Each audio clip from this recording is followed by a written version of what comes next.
In this tutorial, we're going to send shielded Zcash using Zashi and our new Solflare wallet. So open up your Solflare wallet.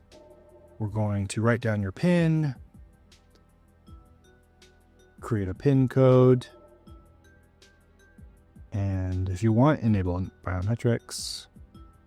All right, so once we set up the wallet, we'll enable notifications, and let's grab our address, our Solana address, click on receive, copy.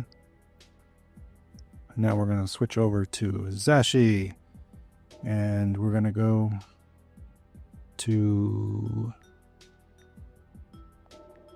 Melania. We'll just choose a random token available on Solana. And I don't want to send all my Shielded ZEC, but let's send, I don't know, maybe 17.17 worth. Get a quote.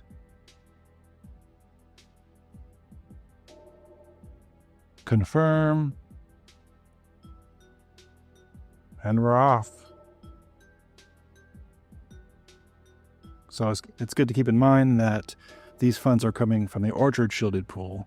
So while you can see the amount that I'm using, or the amount of my wallet in this tutorial, nobody else can on chain.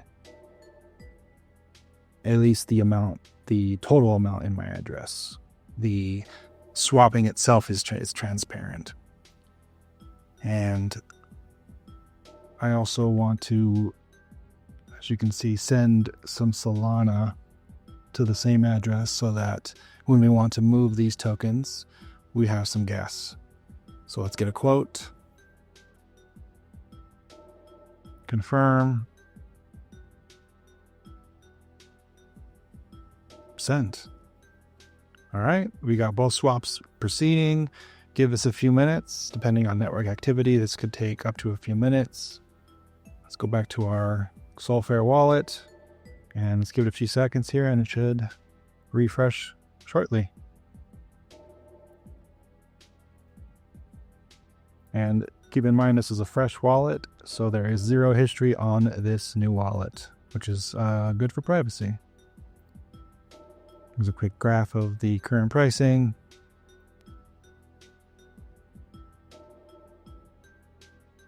And just waiting on that second swap to finish. Looks like it's getting ready to confirm. There it is. Got a notification. Sol received. This process is seamless, intuitive, and more private. Awesome.